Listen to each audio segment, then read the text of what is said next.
Começando mais um quadro Responde as perguntas que vocês me mandaram no meu Instagram, desta vez do dia 27 de julho, quinta-feira. E como vocês podem perceber, não estou aqui nem no escritório da Liberta, nem no meu home office. Na verdade, ainda estou de férias, volto segunda-feira agora, dia 31 de julho. Neste momento estou olhando as montanhas aqui na Argentina, em San Carlos de Bariloche. Quem não conhece esse lugar, eu recomendo porque é espetacular, a beleza natural daqui é indescritível, então vale a pena conhecer isso aqui. Pois bem, então vamos logo às perguntas. Aqui a primeira é do Fernando Upur, meu bro, perguntando o seguinte: petróleo alto e inflação baixa, esse cenário é possível de existir?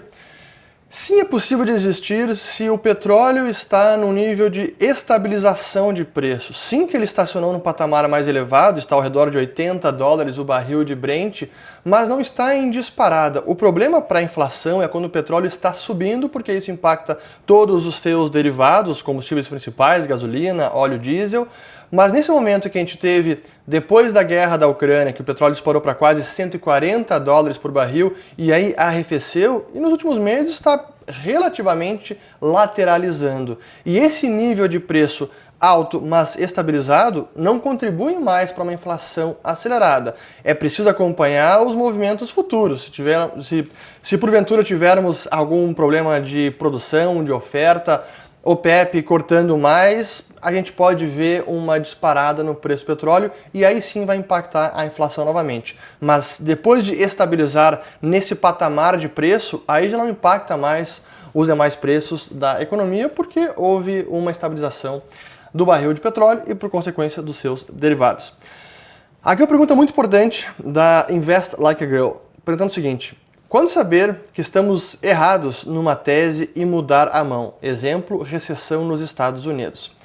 Pois bem, primeiro, é preciso sempre humildade e não se casar com uma tese, e uma tese de investimento especialmente. No caso da recessão, é menos uma tese de investimento e mais uma leitura dos indicadores econômicos, o que eles estão nos sinalizando desde pelo menos metade do ano passado até agora. E como eu sempre digo, uma recessão, os ciclos econômicos não são uma ciência exata.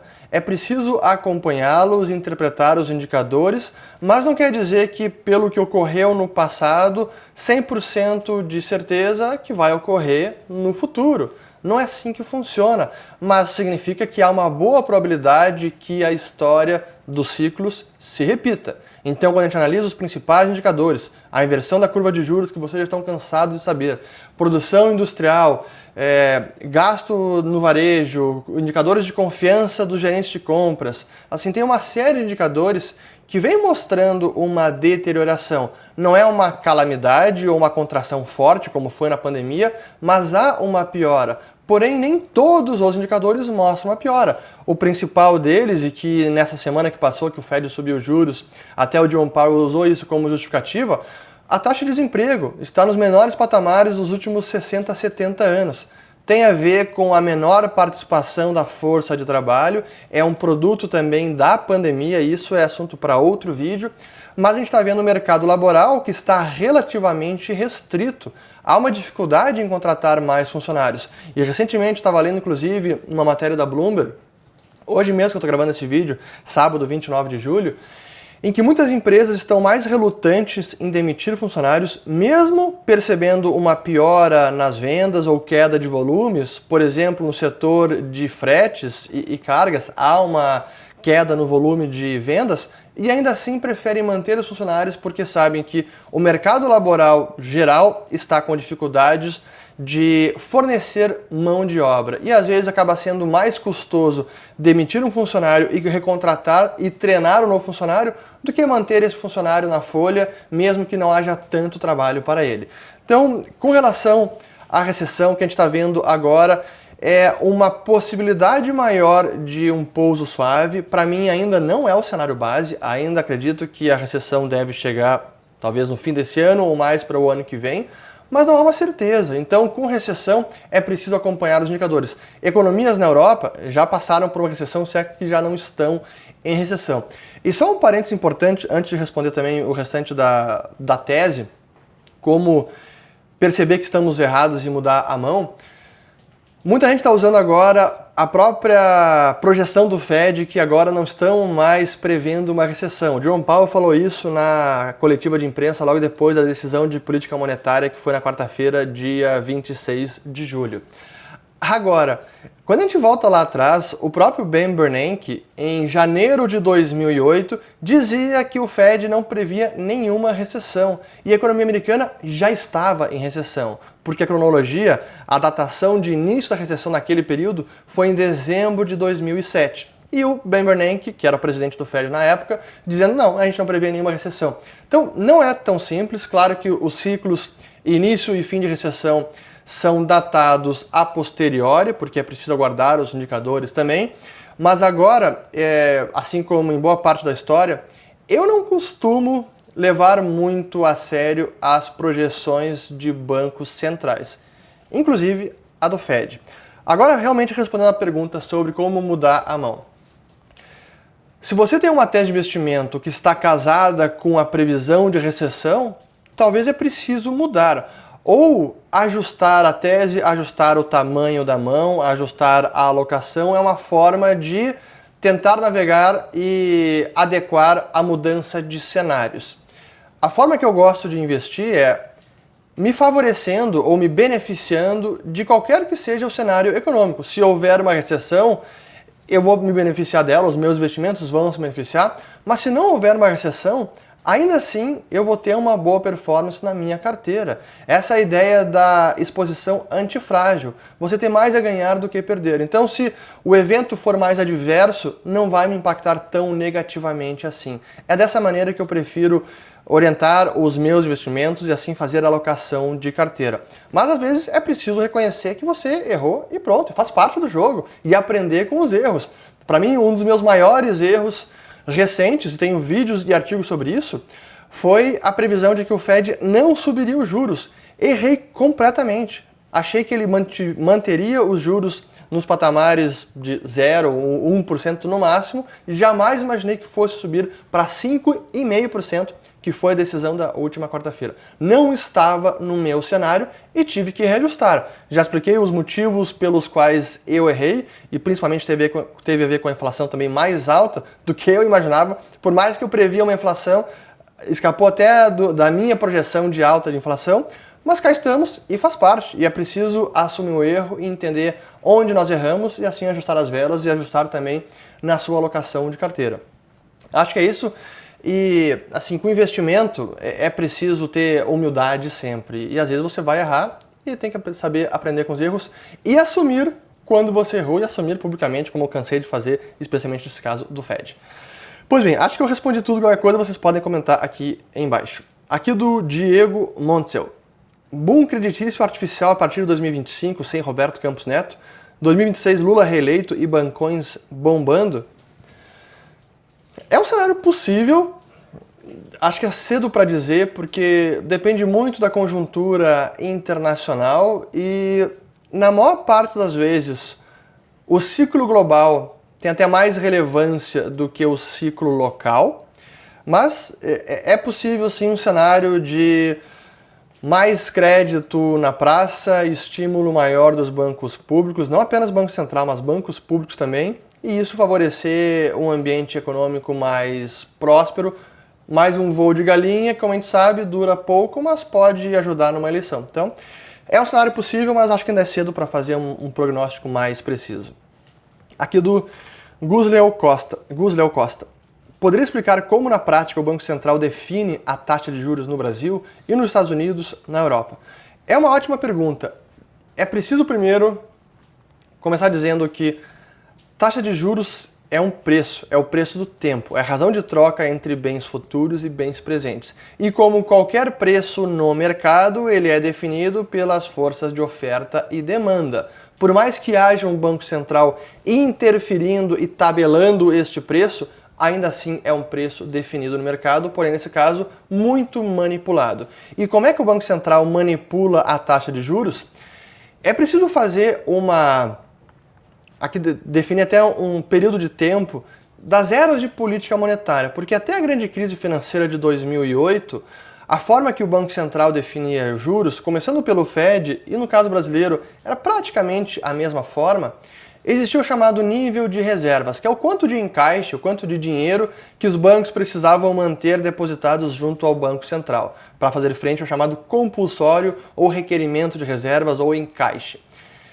Pois bem, dado esse nível de reservas, o Banco Central manipulava a abundância ou escassez de reservas, injetando ou removendo liquidez, criando ou destruindo dinheiro, e ele faz isso comprando ou vendendo ativos. E ele cria dinheiro do nada, o Banco Central. Injetando mais liquidez, aumentando o nível de reservas, ou retirando liquidez, removendo o nível de reservas, ele consegue ajustar a taxa de juros, que é a taxa cobrada, para os bancos emprestarem reservas entre si, emprestarem dinheiro entre si. Então o Banco Central era mais um agente manipulando o mercado de reservas, de necessidade de empréstimo no interbancário, e assim ele conseguia tabelar a taxa de juros na meta-alvo que ele havia definido. Então o Fed definia, vamos lá, meta agora é 5%. Para atingir aquele 5%, ele fica manipulando o nível de reservas até atingir aquela taxa de juros definida na meta. Assim que funcionava até 2008. A partir de 2008, quando o Fed começou a inundar o sistema bancário com reservas, ele começou a comprar um monte de ativos, dívida pública americana, os treasuries, dívida das famílias, as hipotecas de famílias americanas, e os bancos começaram a ter um excesso de reservas, muito acima do compulsório, do requerimento mínimo de reservas, o chamado encaixe. Tanto é que a partir de 2020, depois da pandemia, o Fed acabou com o compulsório, não tem mais um mínimo de reservas que os bancos precisam manter porque há reservas em excesso. O mesmo vale para a Europa, no Banco Central Europeu, e também no Japão, e na Inglaterra, se eu não estou enganado, também não há mais compulsório. No Brasil ainda há. Então até um parênteses também, o compulsório já deixou de ter importância como ferramenta de política monetária há bastante tempo. Pois bem, fecha parênteses e voltemos agora a 2008. O que aconteceu a partir de 2008? Já que não há como manipular o nível de reservas porque há uma abundância de reservas, o que o Fed começou a fazer para definir alguma taxa de juros foi instituir uma remuneração sobre essas reservas bancárias. Então o dinheiro do banco fica depositado no Fed, o Fed remunera a uma taxa. Essa é a chamada Interest on Reserves, ou IOR, juros sobre reservas. E essa é a taxa que o Fed agora define. Se vocês forem no Comitê de Política Monetária do FONC, lá do Fed, vocês vão ter o primeiro comunicado. O Fed definiu que agora a banda-alvo de política monetária é entre 5,25% e 5,5% de juros. Aí depois, logo abaixo, tem o link para a nota de implementação desta meta que foi definida. E aí, se você clica na nota, vai aparecer ali a próxima página em que o Fed está estabelecendo como taxa de juros sobre reservas 5,40. Se não me engano é isso, eu tenho que voltar para relembrar. Mas é dessa maneira que hoje o Fed define os juros. E como essa é a taxa que o próprio Banco Central está pagando e a taxa mais segura do mundo, ou pelo menos do sistema bancário americano, tem-se que essa taxa seria a referência ou a baliza para todas as demais taxas do mercado. Então, essa que é a taxa básica americana serve como a referência para as demais taxas de mercado. Sei que é um pouco técnico, mas como a pergunta também foi técnica, é assim que o Banco Central define a taxa de juros. Mas se o Banco Central não interviesse no mercado, ainda assim a taxa seria definida pelos bancos, pelos emprestadores de fundos e pelos tomadores de fundos. É assim que funciona. Tanto é que nós temos várias taxas de juros de mercado, não é apenas a taxa básica. Temos os demais vencimentos, tem taxa de juros para tipo de pagador ou qualidade de pagador, ou de acordo com a nota de crédito, se é bom pagador, se é grau de investimento, se é grau especulativo, depende do prazo de vencimento, se é 1 ano, se é 2, se é 5, se é 30 anos. Então há uma infinidade de taxas de juros, não há uma única taxa de juros na economia. Espero que eu tenha explicado, mas realmente hoje a forma de fazer política monetária mudou e é preciso entender que ela é bem mais técnica e complexa do que estava sendo antes da grande crise financeira de 2008. Pois bem, aqui o Fares Duarte. Fed está louco para afundar o país numa recessão?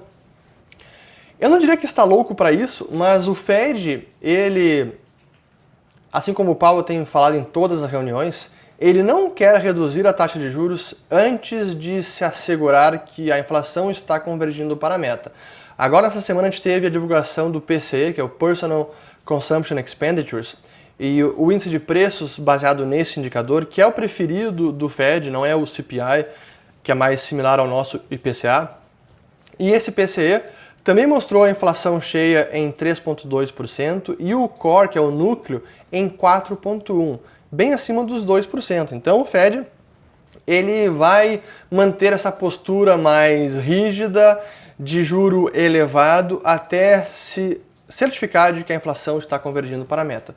E isso pode demorar mais 6 meses, talvez mais um ano. Então, essa determinação do Fed, eu diria não projeção, mas essa determinação do Fed de manter as taxas mais elevadas nesses patamares por mais tempo, essa eu não questiono e não duvido. Como eu vim falando há bastante tempo, fiz vídeo sobre isso e muita gente duvidava que o Fed realmente manteria as taxas nesses patamares e está mantendo. É o nível mais elevado em 22 anos. Então, eu diria para se acostumar com esse nível de juros. Aqui do Matheus Conrad. China aumentando o arsenal nuclear, como é possível conter sem um conflito? Bom, é possível manter sem um conflito como os Estados Unidos se manteve ou se mantiveram nos últimos, desde o fim da Segunda Guerra Mundial até a queda da União Soviética, sem um conflito direto com a própria União Soviética, sendo também havia um arsenal nuclear crescente. Da mesma maneira funciona com a China. E é importante que se evite, sim, um conflito, porque as consequências são catastróficas, especialmente se isso resulta em algum ataque nuclear. Realmente é o pior cenário do planeta. Mas é preciso lidar com uma outra potência militar, e a China hoje é esta potência, especialmente porque tem armas nucleares.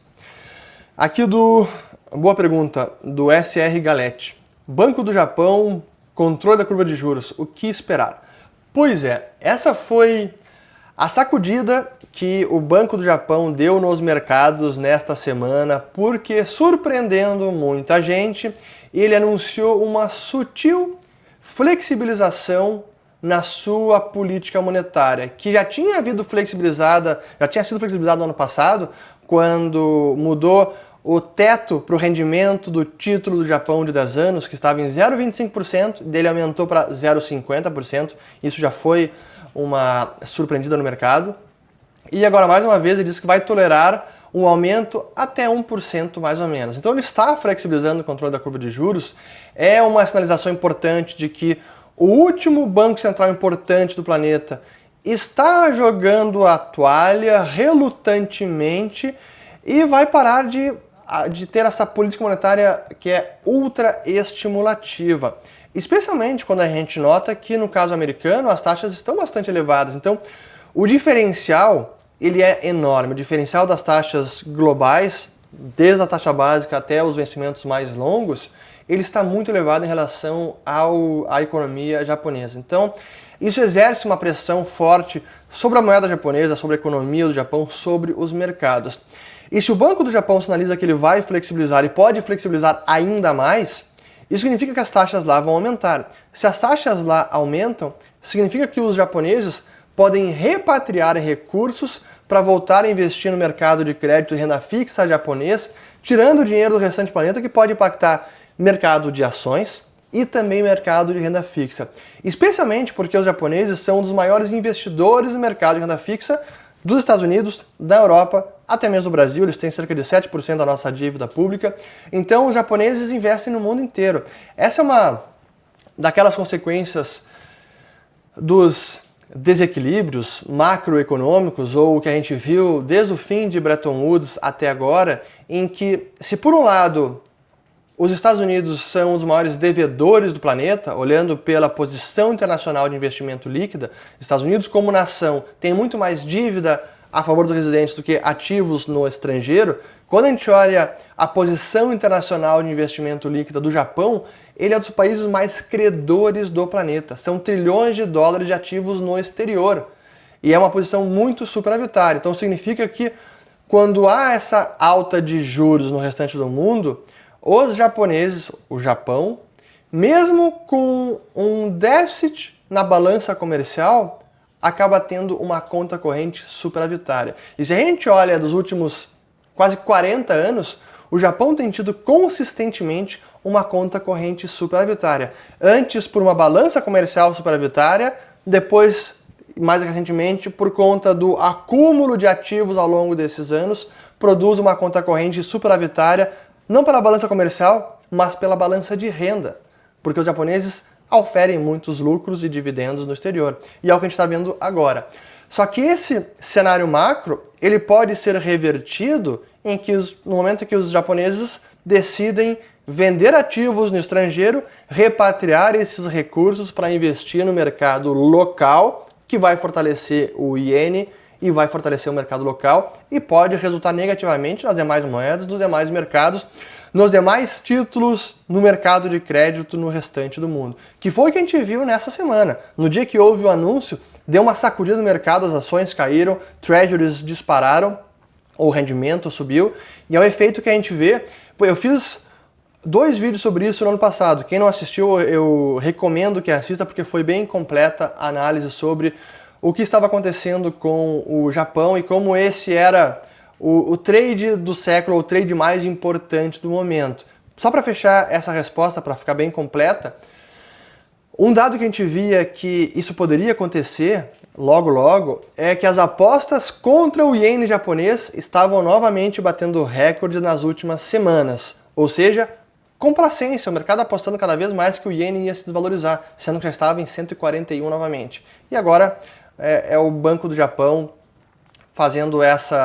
dando essa surpreendida no mercado e que pode ser apenas um presságio para mais flexibilização ou até, finalmente, o fim de uma política monetária ultra estimulativa que já dura décadas no Japão. Aqui do Alexandre, Selic caindo, dólar vai embora do país e sobe? Quando a Selic cai? Bom, a Selic deve cair agora, na próxima semana. As apostas para queda de até 50 pontos base, elas aumentaram por conta da inflação que veio em negativa. Tivemos uma deflação na última leitura do IPCA, que foi no mês de junho. Então é possível que tenhamos uma queda de até 50 pontos base. Honestamente, eu acredito que 50 pontos base nesse Banco Central é um pouco demais, não conto com isso, mas pode ser que aconteça. Mas, para todos os fins práticos, deveremos ter a primeira queda de juros, então um ciclo de redução da Selic a partir de agora. Isso vai produzir uma alta do dólar e uma fuga de capitais? Também acho que é cedo afirmar isso, porque ainda assim o diferencial está muito elevado. O Fed deve ter encerrado a alta de juros, talvez tenhamos mais uma, mas já está próximo de encerrar, então o diferencial ainda vai ficar elevado. Taxa básica brasileira menos taxa básica americana. E quando a gente olha o restante da curva, as taxas longas já vinham em queda há mais tempo.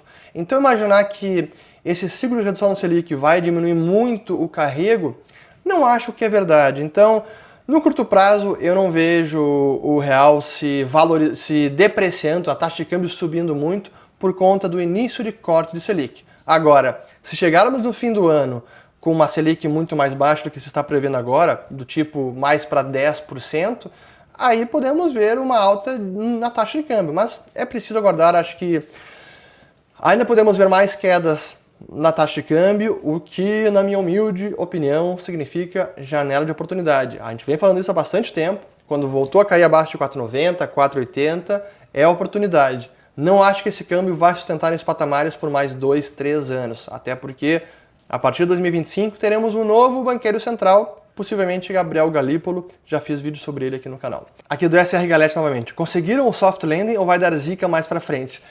Pois repito que não é o meu cenário base de um soft landing, um pouso suave, é possível, mas só para complementar também a resposta anterior, a pergunta anterior da Invest Like a Girl, sobre mudança de tese e assumir quando a gente está errado, quando a gente olha para o mercado acionário americano, especialmente agora, com os dados econômicos que temos, com os desafios pela frente, alguns riscos ainda no horizonte, e essa alta que tivemos no SP500 e Nasdaq, a relação ao risco e retorno está bem desfavorável. Então tem muito menos a ganhar daqui para frente do que a perder. Ah, podemos ver o rally subir mais 10, 15%? Pode, mas para mim o risco não compensa.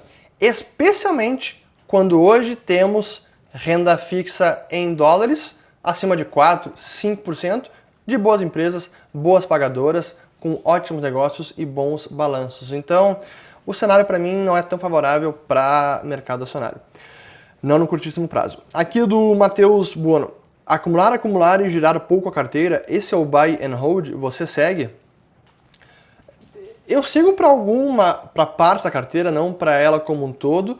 Eu prefiro fazer poucas mudanças na carteira, alocações mais estratégicas e mudando o nível de exposição, ou seja, calibrando o quanto estou alocando para renda fixa brasileira, global, para mercado de ações, para ativos alternativos, de acordo com o ciclo econômico, de acordo com indicadores macro, de acordo com taxa de juros, e é assim que eu vou navegando. Mas eu não sou um operador de mercado, então talvez a minha estratégia seja mais próxima de buy and hold do que simplesmente operar o mercado. Agora, buy and hold não significa segurar para sempre, significa holdar, acumular e guardar o investimento enquanto o preço dele no mercado, o preço de mercado, o preço na tela, for abaixo do seu valor justo, que você está precificando como valor intrínseco, seguindo a terminologia de Benjamin Graham e de Warren Buffett e Charlie Munger. Então, se ainda vale a pena, segue acumulando. Agora, se o preço de mercado agora justifica uma venda porque está muito cara a ação, muito acima do valor intrínseco, talvez valha a pena realizar. Mas é um pouco a filosofia de cada um. O próprio Warren Buffett acaba segurando por décadas investimentos, porque ele, de acordo com a sua análise, ainda vale a pena e o resultado do negócio, o modelo de negócio, ainda tem muito retorno para entregar para o acionista. Mas depende de cada um, essa é a verdade. Aqui do Roger Desme. Investir em TLT é uma boa opção para defender parte de uma carteira internacional da crise? Excelente pergunta e até é uma deixa para falar sobre o seguinte ponto, sobre proteção de carteira. Para quem não sabe, o TLT é o ETF que investe em títulos do Tesouro Americano com vencimentos maiores de 20 anos. Então é um ETF de bonds de longo prazo. Imaginando uma recessão, espera-se que os rendimentos caiam, portanto haja uma busca por segurança, por solidez, então os preços dos títulos de longo prazo vão subir, portanto caem os rendimentos. Então o preço do TLT, o ETF, subiria. É uma estratégia de proteção?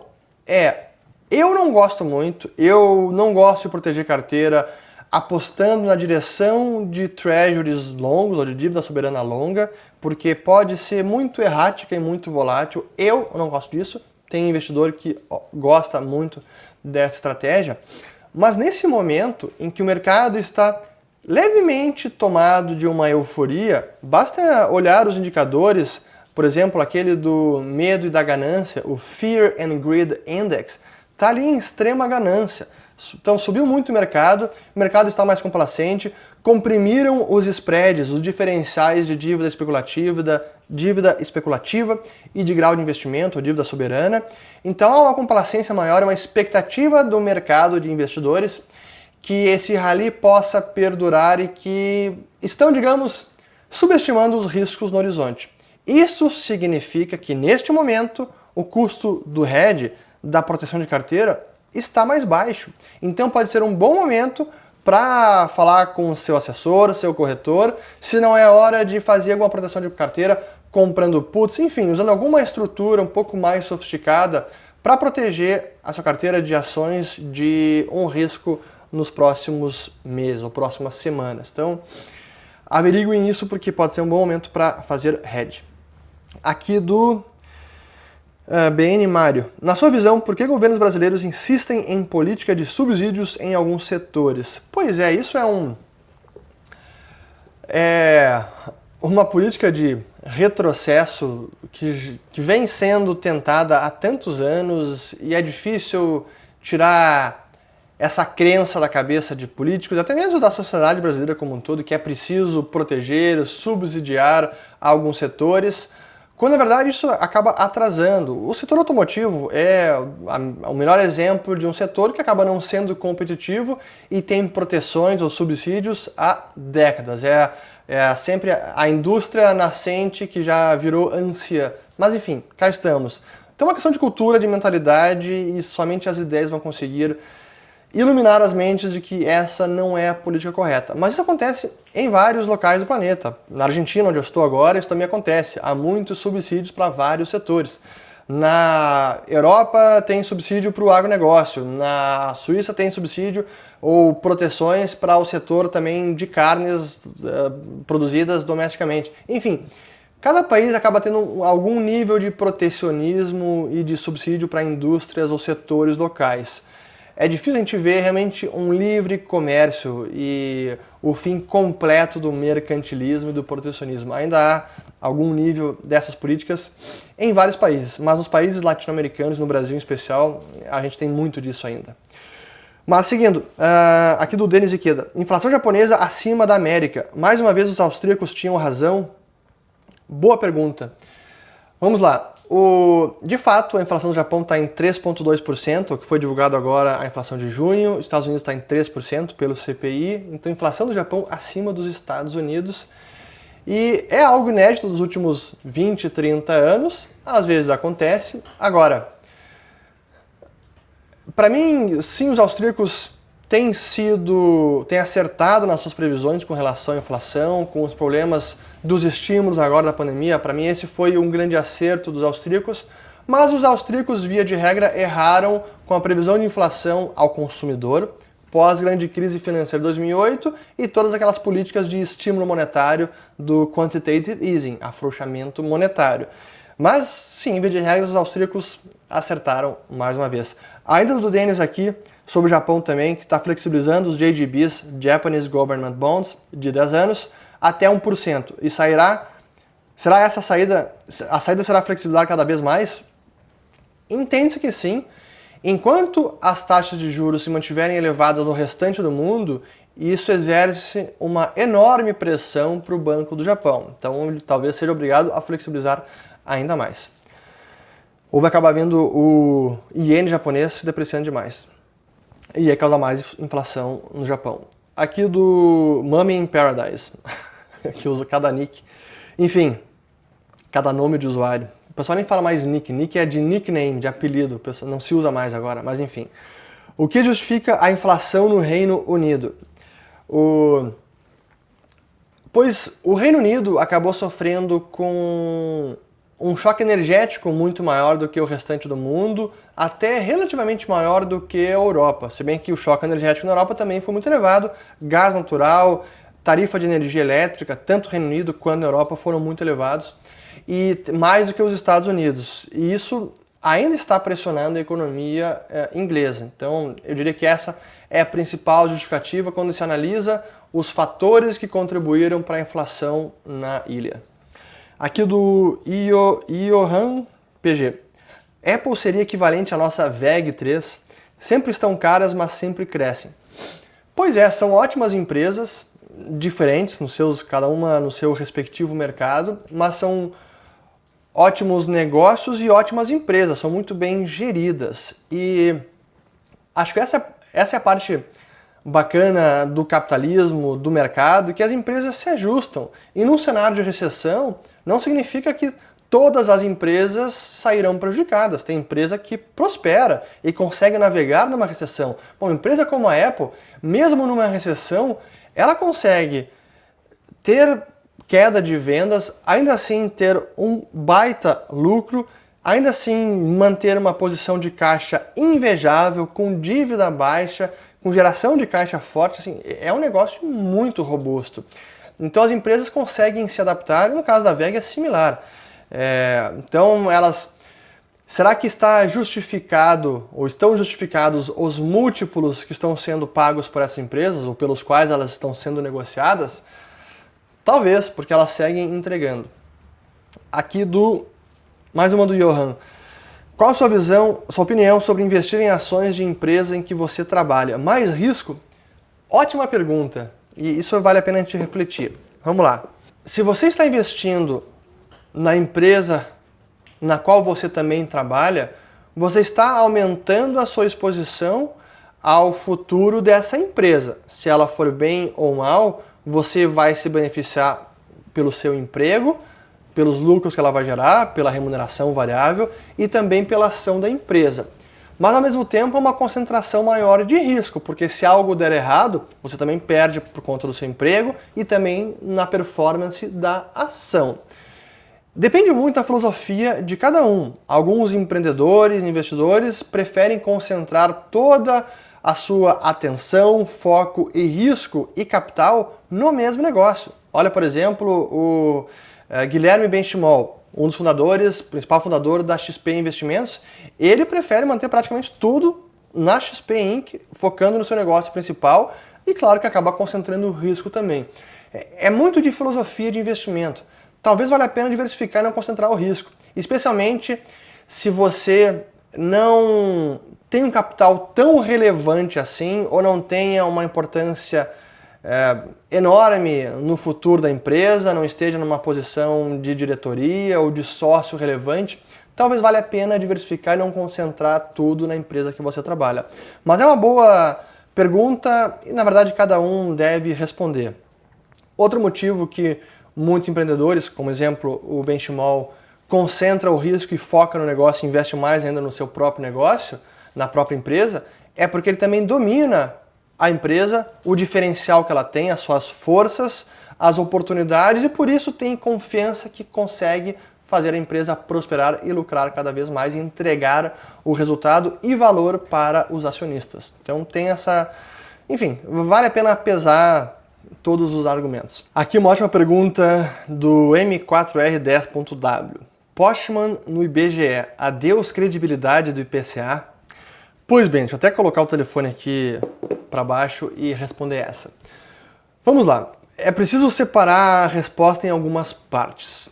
A primeira delas, essa nomeação que deveria ter saído do Ministério do Planejamento da Simone Tebet não saiu e pegou ela de surpresa, ficou muito ruim para ela, tanto que ela até mesmo disse que nem conhecia o nome Márcio Postman. Então, nesse sentido, ficou ruim politicamente e ela, nesse episódio, mostra que está fraca e com pouco prestígio dentro do governo. É ruim especialmente para aqueles que esperavam aquela frente ampla, democrática, etc, etc. Mas enfim, isso é parte da política. A parte da expectativa, eu vejo até algumas pessoas que se surpreenderam, estão até indignadas com essa nomeação, porque ela é uma nomeação ideológica e política. Assim, o que vocês esperavam? Não dá para esperar nada diferente disso. Em nenhum momento durante toda a campanha Lula falou algo diferente. Então criaram uma falsa ilusão, uma falsa expectativa de que a formação de governo e que indicações como essa poderiam ser mais técnicas e mais plurais, etc. E jamais sinalizaram algo nesse sentido. Então não deveria surpreender ninguém. Agora sobre Márcio Postman, que é um economista, sim, é heterodoxo, é ligado à Unicamp, ele é um militante, é filiado ao Partido dos Trabalhadores, claro que é muito mais ideológico. Será que ele vai minar a credibilidade do IPCA, que é o nosso principal indicador de inflação? Antes de responder essa pergunta, eu preciso lembrar do próprio histórico dele no IPEA, que é outro instituto de pesquisa econômica, que ele foi presidente, se não me engano, de 2007 a 2012. E aí temos várias matérias, artigos, jornais, relatos de quem trabalhou com ele, de que foi uma presidência bastante ideológica, em que ele afastava a dissidência, quem não tinha afinidade com as suas ideias, mais à esquerda, intervencionistas, acabava tendo pouco espaço ou era até expurgado de lá. Eu vou colocar o link depois de um relato importante do economista Carlos Góes, que ele até detalha bastante o que aconteceu nesse período. E são relatos de pessoas da direita, do centro, de esquerda, então não é apenas, digamos, opositores ideológicos de Márcio Postman. Então, esse é o histórico dele, e pelas falas, as suas declarações, os seus artigos, as suas posições econômicas e ideológicas, ele deixa muito claro o que ele pensa e o seu nível de heterodoxia. Isso, claro que é preocupante. Aí quando a gente pensa Bom, ele agora, dentro do IBGE, será que ele vai trazer mais ou menos credibilidade para a instituição? Será que o risco de alguma maquiagem em estatísticas, manipulações, distorções em estatísticas importantes, será que esse risco agora é maior ou menor? Honestamente, eu acredito que alguém com este histórico, com essas ideias, com este pensamento, o risco de maquiagem em estatísticas, de manipulações, acaba sendo maior. Se vai acontecer, eu não sei. Mas negar que o risco é maior, também eu diria que é apenas negar a realidade. Mas enfim, isso pode ficar com a opinião de cada um. Agora, com relação ao IPCA, a coisa muda de figura porque o IPCA não é apenas um índice de inflação, que é o índice utilizado como a meta do Conselho Monetário Nacional, a nossa meta de inflação é baseada no IPCA, mas ele também é um indexador importante da economia brasileira, do mercado financeiro brasileiro. E quando fala mercado financeiro, não é apenas o mercado investidor de bolsa, o estrangeiro, o gringo, não. É do sistema financeiro brasileiro, é indexador de dívidas, é indexador de seguros, de apólices seguros, seguro de vida, é indexador para seguradoras, é indexador da NTN-B, que é um dos principais títulos de dívida com o qual o governo se financia, ou por meio do qual ele consegue levantar recursos. Então imaginar que eles vão maquiar o IPCA e destruir o seu valor estatístico para atender aos interesses ideológicos do governo, da ala mais radical, militante do PT, e arriscando minar todo o mercado de crédito que é baseado nas NTNBs, eu não acredito que isso vá acontecer, porque seria um grande tiro no pé. O governo precisa manter a integridade do IPCA para poder rolar a sua dívida e conseguir se financiar. Se eliminar o IPCA, ele pode minar a sua própria capacidade de refinanciamento. Então não é tão simples assim, o Postman lá vai maquiar o IPCA. Talvez tente com outras estatísticas menos importantes para o sistema financeiro como um todo, para o financiamento do governo, mas não dá pra gente achar que é uma boa indicação, porque não é, mas tampouco dá pra gente se surpreender com a indicação. Então, quem se surpreendeu, me desculpa, mas é mais do mesmo. Não adianta agora ficar indignado, especialmente quem apoiou a candidatura de Lula. É para isso que ele veio, apenas está cumprindo as suas promessas de campanha. Pois bem, acho que eu respondi tudo sobre Postman no IBGE. Aqui do Veloso Invest. Você acredita que estamos perto de uma grande oportunidade de compra? Para dizer que nós estamos perto de uma grande oportunidade de compra, é preciso prever algum crash nos mercados, porque hoje muita coisa já está esticada. Então achar que agora é uma oportunidade, não. Precisaria esperar um crash, uma correção forte, para aí sim aparecer uma oportunidade de compra. Eu não consigo prever isso. O que eu posso dizer é que hoje o mercado está mais suscetível a uma queda, uma correção relevante, por conta de algum evento adverso. Imagina, por exemplo, com esse nível de alta de juros, com o mercado, com a economia que está desacelerando, não está em recessão, mas está desacelerando, com taxa básica em 5,5%, com o SP 500 chegando quase 4.600 pontos, Nasdaq também disparada, várias ações esticadas. Qualquer evento mais adverso, imagine, por exemplo, uma invasão de Taiwan pela China. Como é que isso pode resultar nos mercados? Qual o impacto que isso teria no preço de ativos? Olha, eu não tenho ideia, mas acho que seria uma catástrofe nos mercados acionários. Então, hoje o mercado está mais suscetível a choques exógenos que acabem resultando em quedas maiores e aí pode abrir uma grande oportunidade de compra. Se estamos diante dela agora, eu não sei, mas pode acontecer. E se acontecer, eu vou aproveitar. Aqui do Rafael Meyer.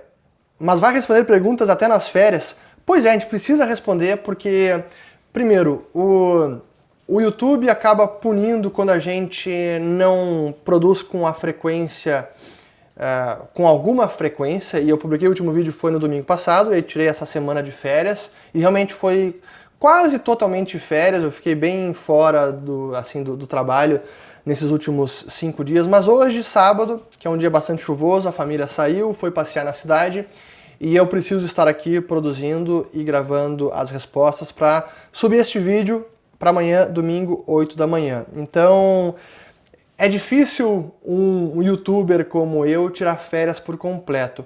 O ideal teria sido eu gravar vídeos prévios e já deixar eles agendados. Mas a agenda está tão caótica que eu não tive como gravar mais vídeos. E então, cá estou trabalhando, é preciso manter a roda girando. Então vamos lá, divulguem, compartilhem, façam esse vídeo atingir o máximo de pessoas para que o YouTube não me puna. Então vamos lá, seguindo. Aqui do Lucas. Já assistiu Oppenheimer? Se sim, o que achou? Não assisti, já está na minha lista, assim que eu voltar para o Brasil eu quero assistir.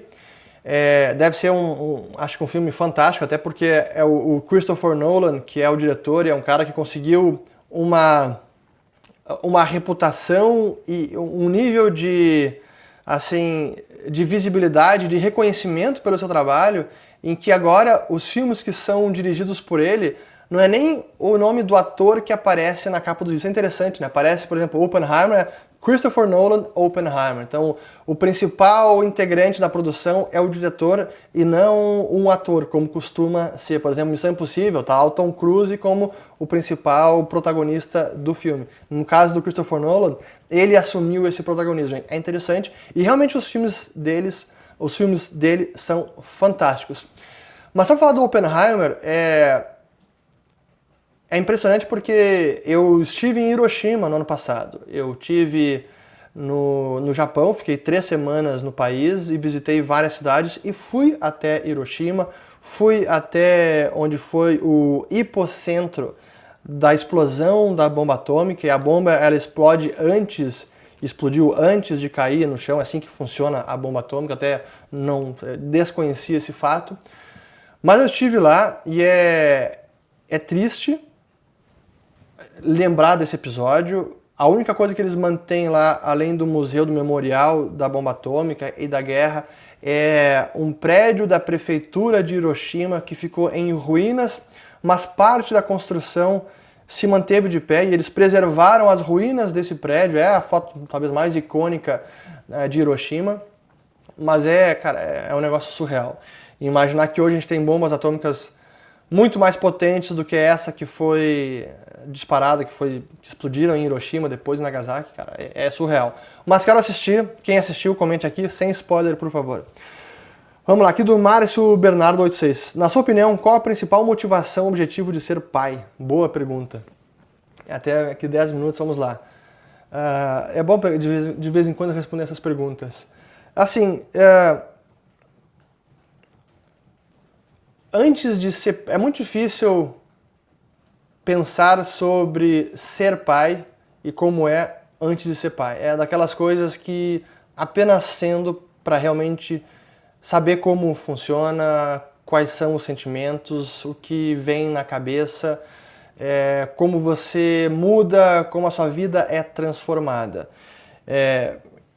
Antes de ser pai, eu diria que é a ordem natural da vida, a reprodução, manter o legado familiar, a perpetuação da espécie, a natureza faz parte. Eu nunca tive, antes de ser pai, não tinha um objetivo claro assim, realmente quero ser pai, é o meu objetivo de vida. Para muita gente e acho bacana demais, para mim eu não tinha esse pensamento. Mas agora, sendo pai, é claro que eu recomendo para todo mundo que não tem nada melhor no mundo, não tem nada que transforme tanto você como ser humano. E acho que a principal motivação é que realmente te obriga e te motiva a ser uma pessoa melhor, te motiva e você entende como é se doar para outra pessoa, doar a sua própria vida para outra pessoa. Acho que antes de ser pai é difícil você compreender esse sentimento de doação completa, onde você realmente daria a sua vida pelo seu filho, pelos seus filhos. Acho que isso é apenas sendo pai para saber, pai e mãe. Então, quem puder, tiver encontrado o seu parceiro ideal e queira formar família, forme, porque não tem nada melhor que vá transformar tanto a sua vida e você como pessoa. Acho que é isso. Daria para discorrer bastante, mas como isso não é um canal sobre paternidade, de repente a gente faz um canal sobre isso. Seguindo, aqui do João Lucas Oliver. Um livro, uma frase, uma personalidade, uma música. essas perguntas eu até separei na hora, eu pensei, vamos ver se eu lembro. Uma frase. Eu tenho visto, eu voltei a assistir aquela série do John Adams, se chama Adams, que é da HBO, sobre o John Adams, um dos pais fundadores dos Estados Unidos.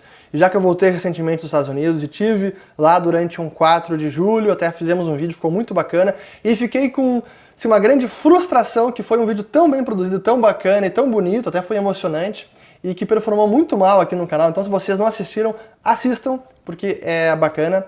Mas então estou assistindo agora novamente o John Adams. Uma frase para mim é da Declaração Americana: nós consideramos essas verdades como auto-evidentes, que todos os seres humanos são dotados pelo seu Criador como seres iguais, com direitos inalienáveis, sendo eles, ou dentre eles, a vida, a liberdade e a busca da felicidade. Para mim essa é uma frase muito bacana. Uma música, This Must Be The Place, que é a música tema aqui do canal, que é a música do Talking Heads. Uma personalidade, bom, vamos colocar para mim o que é um dos pais fundadores do mundo contemporâneo nos Estados Unidos, que é o Ron Paul, que eu tive o prazer de conhecer em 2014 durante a conferência de escola austríaca do Mises Brasil. Foi muito bacana poder conversar com ele e jantar com ele.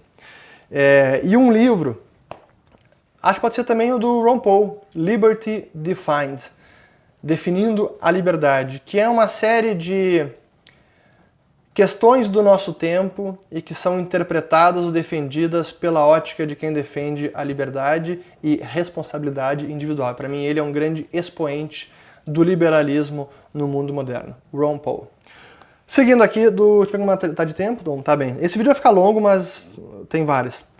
Quando te veremos como candidato, do João Lucas também aqui. Sei que já falou que não, mas seria muito bom. Pois então, eu confesso que eu prefiro atuar de fora da política e talvez eu aumente a minha atuação nesse sentido, mas não dentro da política e sim de fora, iluminando mentes, trazendo essas ideias, trazendo questionamentos, reflexões e que vocês possam chegar à conclusão de que o melhor ambiente e o melhor regime político para a solução dos problemas da humanidade é o liberalismo e que a gente assim consegue inovar e criar as soluções mais inimagináveis possíveis dentro de um ambiente de concorrência, de liberdade e de responsabilidade individual. Mas eu prefiro seguir fazendo isso de fora da política e não de dentro.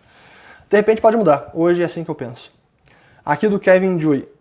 Boa. Só para mudar um pouco aqui, tá indo para como é que o que você sente como pai, qual é a motivação, até Japão, recessão, mercado, candidato, política, até OVNIs, que é a próxima pergunta então. E os OVNIs, acredita que eles possam existir? Eles estão preparando a humanidade? Pois então, a gente teve nessa semana um cara que é ligado ao governo americano e que ele é o whistleblower, agora me fugiu a tradução, aquele que está denunciando que isso foi dentro do Congresso americano, já tinha sido durante uma entrevista, depois ele foi convocado ao Congresso americano, e ele disse que sim, que o governo americano tem sob sua custódia restos biológicos de não humanos, então extraterrestres. Aí, acredita que eles possam existir? Vamos lá, eu não tenho como negar que eles existam. E, dada a imensidão do nosso universo, imaginar que a única forma de vida e vida inteligível vida inteligente está no nosso planeta Terra, é uma probabilidade muito pequena. Então, pelo menos alguma outra forma de vida em algum lugar do universo, para mim, é provável. E pelo mesmo argumento, para mim é muito improvável que, dada a imensidão do universo, uma vida inteligente extraterrestre resolveu escolher a Terra, que é uma poeira menos que poeira cósmica, para pousar e tentar aqui conhecer os terráqueos. Assim, acho que é muito improvável, mas enfim, é um tema interessante. Aqui do Lucas Sitten. Afinal, de quem é o mérito da elevação do Brasil de BB- para BB? Excelente pergunta, então vamos responder essa aqui também. E acho que com isso eu vou encerrar, porque já temos vários minutos de perguntas e respostas. Vamos lá. Eu fui um que afirmei que eu não consigo imaginar neste governo, pelo menos nos próximos 3, 4 anos, uma elevação da nota de crédito para grau de investimento. Bom, agora a Fitch elevou, ainda estamos em grau especulativo, houve uma elevação. Não estava prevendo, mas houve uma elevação, assim como a Standard & Poor's tinha revisto já a perspectiva de estável para positiva, que eu fiz um vídeo sobre isso. Até o título é: será que o Brasil vai atingir o grau de investimento, essa nota de crédito? De quem é o mérito? Bom, é preciso primeiro ler a nota, a avaliação da própria Fitch. E quando a gente lê a nota, ali estão elencados os principais fatores. As reformas da Previdência, as reformas que foram feitas ou algum nível de reforma fiscal que aconteceu nos últimos anos, agora do arcabouço fiscal que não foi completamente aprovado, a reforma tributária que foi encaminhada já agora pelo governo também está sendo bem vista e, como eu falei, poderia ser muito melhor, ainda tem muita incerteza, mas é um passo na direção correta. Mas para mim o que fica claro, que assim é evidente na nota, é que a elevação também vem, apesar do governo Lula, ou apesar das declarações e das intenções da agenda econômica de Lula. Tudo que ele vem falando e o que ele quer de Estado mais protagonista, maior, quer inchar a máquina pública, gastar mais, minar a autonomia do Banco Central, tudo isso está sendo freado pelo Congresso. Então está havendo freios e contrapesos, o checks and balances do Estado como um todo, ou a separação dos poderes em algum nível para algumas questões está funcionando. E é isso que a Fitch está frisando no seu comunicado. Apesar do governo esquerdista, e eles usaram essa palavra, apesar do governo esquerdista e mais intervencionista, algumas medidas foram passadas, preservadas a autonomia do Banco Central, o fiscal melhorou nesse ano, então por conta disso e da perspectiva de reformas tributárias e do fiscal controlado, a gente está elevando a nota. Não é ainda uma elevação para grau de investimento. E importante, eles também reiteraram que os riscos para a nota do Brasil, os riscos daqui para frente, são mais negativos, porque tem mais coisas para darem errado do que darem certo. Isso é a palavra dele. Tem mais palavras da Fitch, tem mais downside risks do que upside risks. Então mais riscos de downside do que de upside, mais risco de perda do que de alta. Pois bem, e para encerrar, a gente viu agora o prejuízo, já o déficit no resultado primário em 45 bilhões de reais, que foi nesse último mês que foi divulgado. Então o resultado primário que vinha positivo ao longo de 2023 já virou negativo.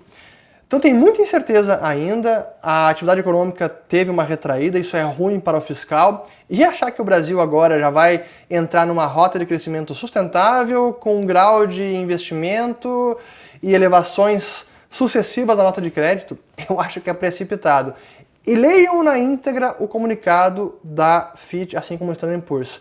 Essa elevação ou a melhora de perspectiva é apesar dessas tentativas de intervenções, porque o resultado disso tudo nesses 7 meses de governo é a agenda econômica mais radical está sendo freada, está sendo bloqueada e por isso estão elevando a nota de crédito ou revisando para a perspectiva positiva.